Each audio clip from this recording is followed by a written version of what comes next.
हम ममता का विष एकांकी पढ़ रहे थे और उसमें हमने ममता के विष एकांकी का मूल उद्देश्य स्पष्ट करते हुए माँ की मानसिकता का वर्णन किया था। और अब हम जो अगला सवाल आप लोगों के बन सकता है वो है ममता का विष एकांकी के डॉक्टर का चरित्र चित्रण कीजिए।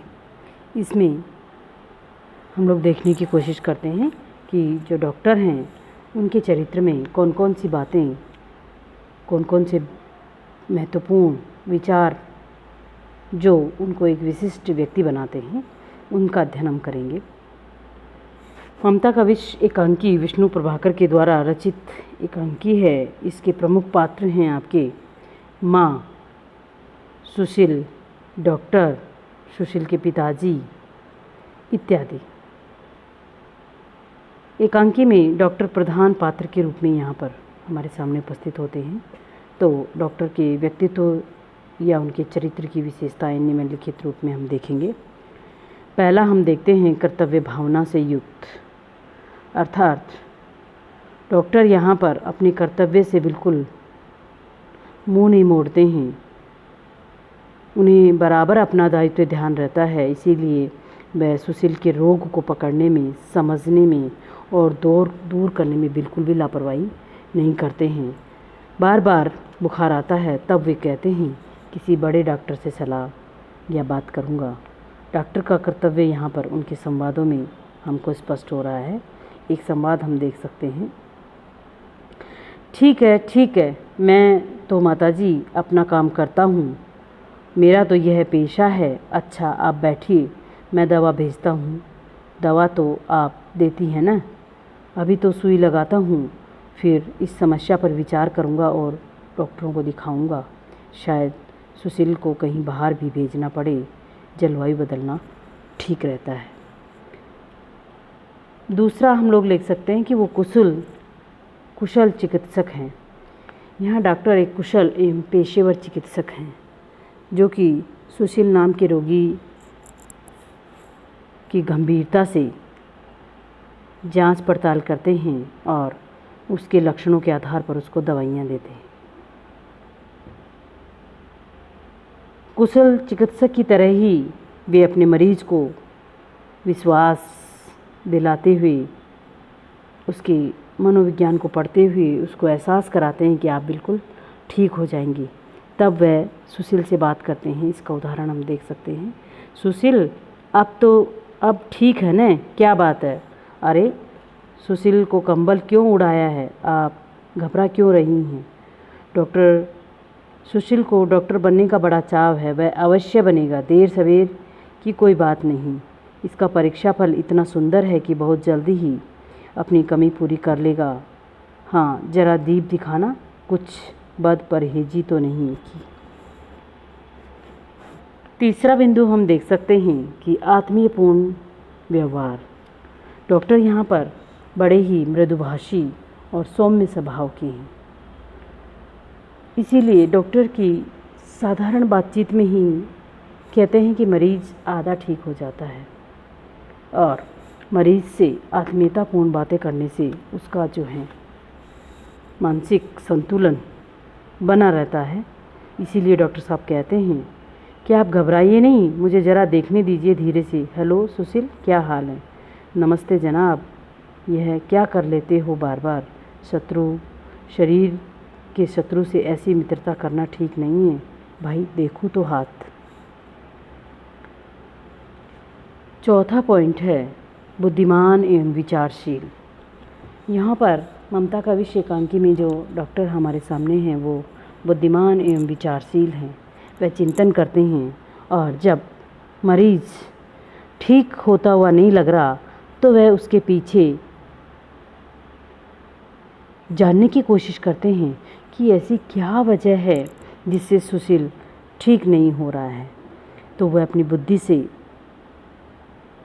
सोचते हैं और दिमाग लगाते हैं। तब वह सुशील के पिताजी को रात में एक बार रुकने की बात भी कहते हैं। क्यों? क्योंकि उनको लगता है कि जो दवाइयाँ मैं दे रहा हूँ वो ठीक हैं, परंतु मरीज़ ठीक नहीं हो रहा। इसके पीछे क्या कारण है? रात को जो इनको दवाइयाँ दी जा रही हैं क्या वो ठीक हैं? इसीलिए डॉक्टर ने मरीज के पिता से कहा कि मैं रात को सुशील को देखूंगा अवश्य, लेकिन उसके कमरे में नहीं रहूंगा जिसमें सुशील रहता है। इस तरह वह रात को दूसरी जगह ठहर करके दूसरे कमरे में उसकी खिड़की से झांकते हुए वास्तविकता को जानने की कोशिश करते हैं और वास्तविक जानने के बाद जब उनको लगता है कि सुशील की माँ ही हैं जो ममता के आवेश में आकर नहीं चाहती कि सुशील का बुखार ठीक हो जाए, क्योंकि वह जैसे ही ठीक हो जाएगा तो वह पढ़ाई के लिए क्या चला जाएगा, बाहर चला जाएगा, माँ से दूर।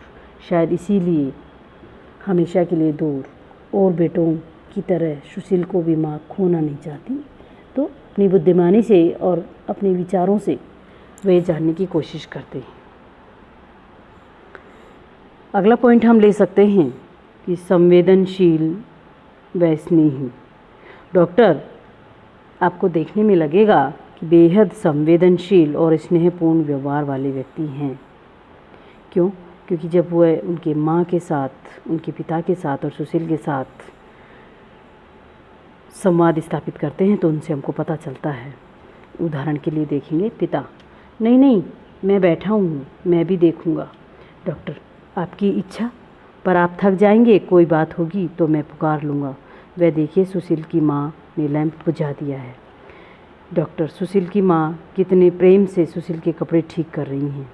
एकांकी के अंतिम हिस्से में डॉक्टर का यह कथन देखिए कि जिससे न केवल डॉक्टर की संवेदनशीलता व कर्तव्यनिष्ठता का पता चलता है, बल्कि एक अच्छे चिकित्सक होने का प्रमाण भी मिलता है। तो वो कहते हैं, लेकिन अब घबराइए नहीं, मैंने रोग को पहचान लिया है, मैं सब कुछ ठीक कर दूंगा। आइए पहले इन्हें होश में लाने की दवा दें, और हाँ देखिए, मेरे आने का इन्हें अब भी पता नहीं लगना चाहिए। वो ये नहीं चाहते हैं कि डॉक्टर ने वास्तविक स्थिति को जान लिया है। क्यों? क्योंकि वो एक को ठीक करने के चक्कर में दूसरे को बीमार नहीं करना चाहते हैं। इसीलिए वो उस अनुभूति को भीतर तक अनुभूत करते हैं, इसलिए वो बेहद ही संवेदनशील व्यक्ति के रूप में हमारे सामने आते हैं।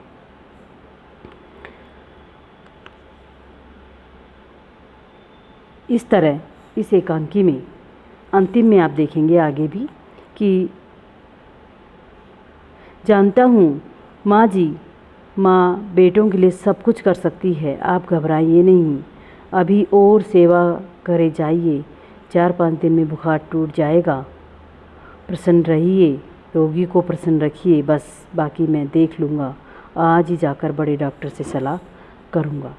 अर्थात इन बिंदुओं के आधार पर हम ये देख सकते हैं कि जो डॉक्टर हैं वो बहुत ही सज्जन, कर्तव्यपरायण, बुद्धिमान, कुशल और अपने पेशे की तरह पूर्ण ईमानदार चिकित्सक हैं, जो कि हमारे सामने इस एकांकी में महत्वपूर्ण स्थान रखते हैं।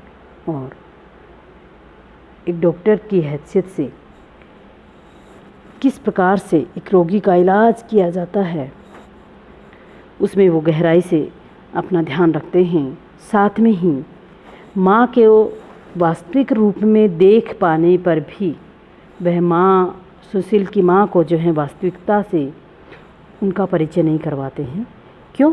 क्योंकि वो जानते हैं कि अगर माँ जान जाएगी तो फिर वो और अधिक बीमार पड़ जाएंगी, उनको कोई और तकलीफ़ हो जाएगी, कोई और वो मानसिक स्थिति से गुजरने लग जाएंगी। इसलिए डॉक्टर का ये दायित्व होता है कि एक को ठीक करने के साथ दूसरे को बीमार ना करे। इसलिए उन्होंने इन सब बातों का ध्यान रखते हुए सुशील के पिताजी से वो उनकी दवाओं की चर्चा करते हैं और उस बात को छुपाते हुए जो है वो ध्यान रखते हैं कि अब इसके साथ कैसा बर्ताव किया जाना चाहिए जिससे कि वह असहज महसूस ना कर सके। कौन? सुशील की माँ। और उनको ये ना लगे कि उनकी गलती पकड़ में आ गई है, तो वह सुशील का इलाज अपने तरीके से करते हैं। और इस एकांकी में भी उन्होंने यही बताने की कोशिश करी है कि व्यक्ति अपना कार्य ईमानदारी और निष्ठा के साथ करे, जिससे कि व्यक्ति सुचारू रूप से ठीक हो सके। यही एकांकी में डॉक्टर साहब का चरित्र हमारे सामने आता है।